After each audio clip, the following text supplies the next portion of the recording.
Likewise, Toni video ahi hichi in video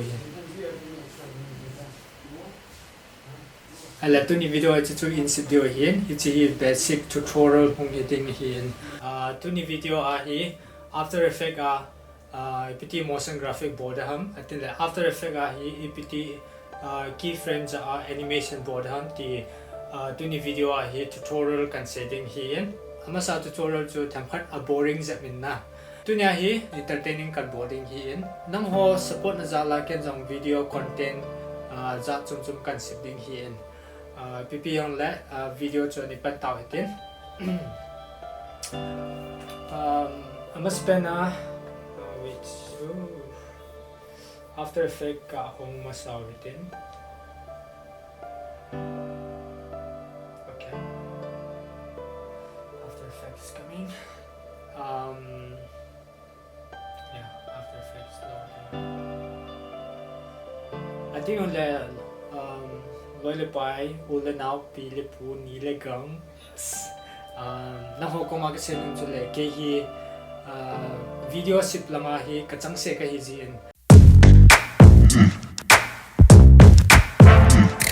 3 Hey guys, I'm Paul. I'm May.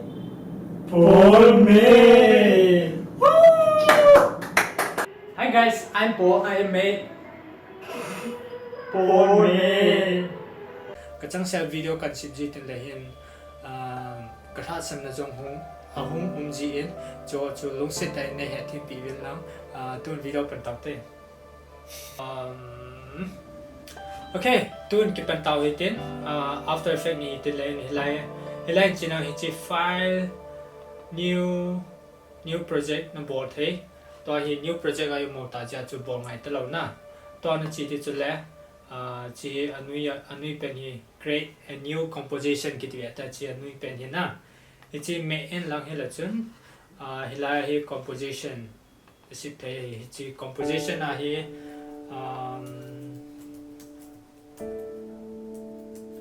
to hi 1920 by 1080 yep okay this is the size we are going to work right now to hi new layer ka simo hitin new solid layer in ki pan taw hitin hichi background hung de busy background hung de a color hi yellow hitin a color hi ka white color when you bang gray thim ka koyo hitin na mo thei hin na ding aji cho chunga hi drawing in board ya na atin la hin chi hi background hi ta ja chu background hi I to kha lo de hi ja chu chi achunga hi ki chabi kham la ta chi chabi hin kin le na la chun koi man hon thei ta lo de open the door alahin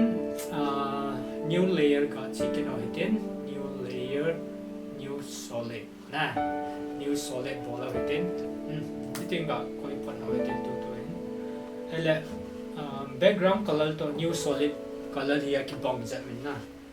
color ja chum chum ga ko ya hitin chi select na por ma set dio ang ki highlight tin layer in chi nang atila solid composition solid setting kiti le to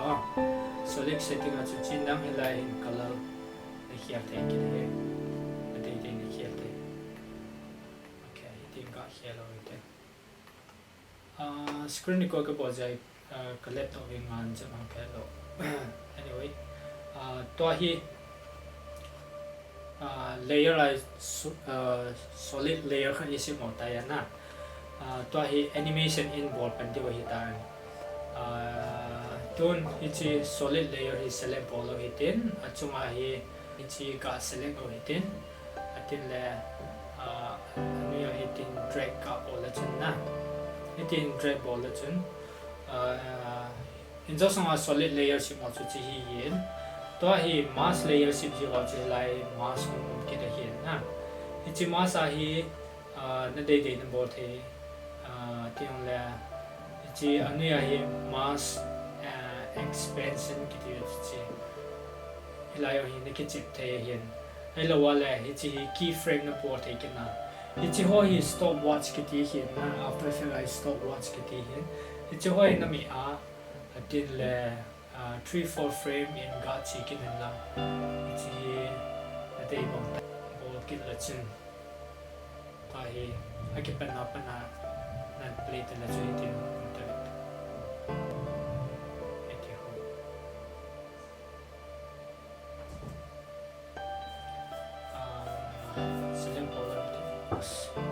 ya tun hichi anu ya hi keyframe om ta chana hichi keyframe is select bolo hitin hitai select boarding on lehin keyframe chong ki select lehin blue color hung hiting in na hichi tin la chun chin right click bolo nang hitin cut na right click bolo nang la chun like keyframe assistant ti beta atil la lai easy ease and easy out to hi easy is ime diu hin easy is ime ting ola chun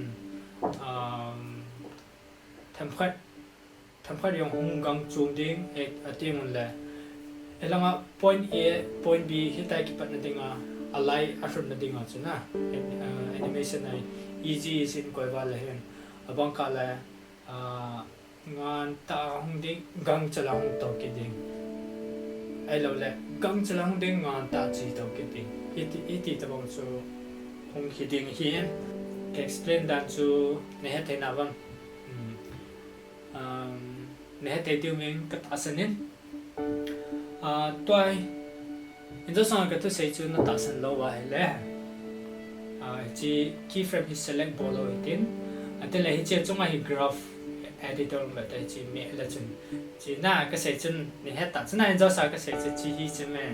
chi to hi to keyframe hi bolo chu 0.1 and 2 like keyframe hi ko yo ta chuna to hi easy is i bolo hi lai hi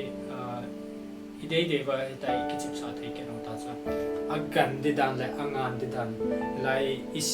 isu tu theo hin na to hi chi lai line ka hi hetai chi suwa hetai chi to ke na tin lai ga koi ipiti ok explain na ke ga koi kim ki in tin na cheba ma chu lam pi lai khang ta lai to la le hen lam phang te la khoi tin gam challenge chi ve ta yes lam suk tin la kun count lai gam challenge chi ve ta tin la lam to hi tin la kun nga cha chi khola na hi ti ta bong chu hen god hi ti ta bong chu hin and hi chi animation yo hi ne team divin begin chain tun hi chi animation hi ka be phukin no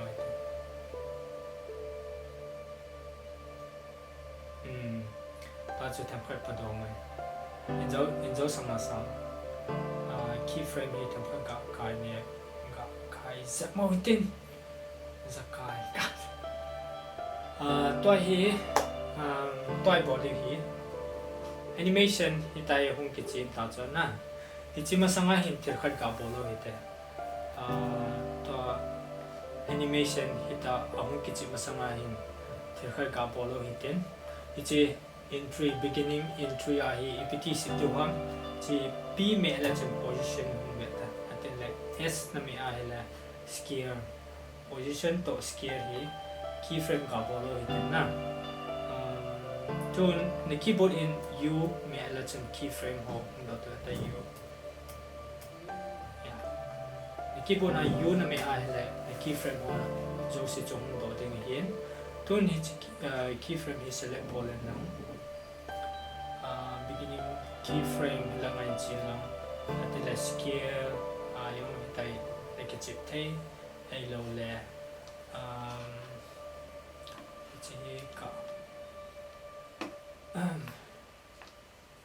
ichi ka koi to ten na iti se to ai ki chi ma la okay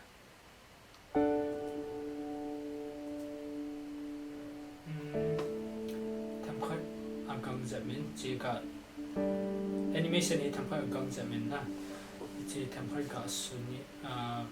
ga sungan jat o hitin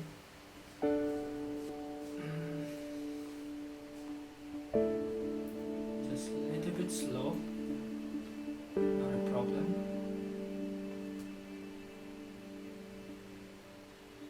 Okay. To chu chung ma panai tai hung hi atin le hung ki expand deta ya na hi chi ka chu motion blur hi chi toggle switch tip. Okay, to hi chi hi me au hitin hi me chai ting ole hen hi chi box thum hung beta to hi chi me ting ole box thum hung din na hi chi chuma hi motion blur enable motion blur ki beta che chi click ho hitin atin le anui ayong hi chi layer pen hi endo sangai za open so hi ya hi chi anui ay motion blur khar hi chong hi ka click pe pe ho hite to chu animation ang ki chip tin le hen motion blur chu ho chi na mo chna motion blur hi chi na mo thei ba chi lai motion blur on hi ta ya na chi hin agan che sa de hin ka se dan chin he team wa le he team di wa yan ne team la wa le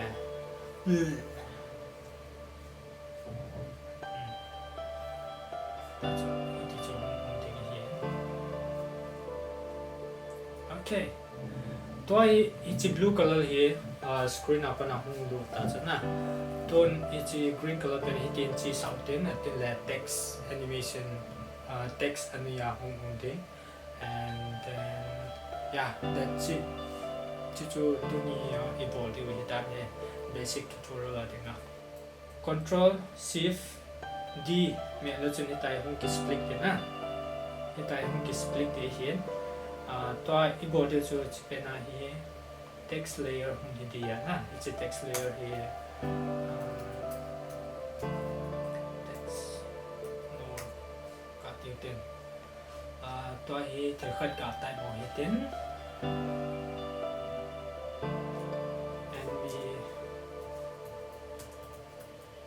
NB Paul me ka ti kamin ga ki suri nge na aji che ke YouTube channel hi ka thu kamin ga ki suri ka te na aji che ke YouTube channel ya ka thu chula to hi chi amin pen hi animation ka bon ma la ka bot ai na atin le hi chi anui layer pen hi na to ai body chula chi parent to this one anui pen hi parenting body na thilkhat hi parenting ong ki bola le hen ki bi adan in na chi ong ki bi chu key frame na bola yong la eta ki bi adan ding ki hin na hin le the hin te ka kha dong ayo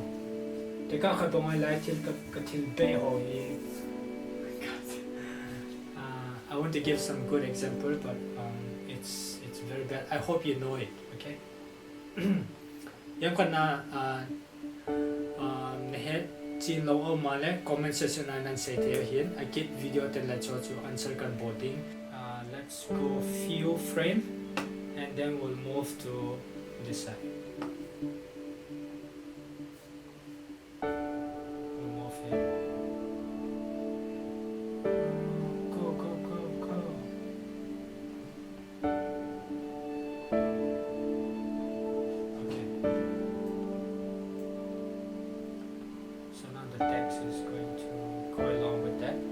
Just on a text equal to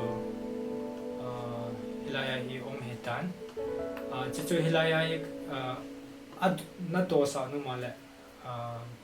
position na hiya ngai hin position in tin kai to kit out tin oh I think we have to change our text layer I mean the text color let's change it to something black. Okay. Yeah, something like this.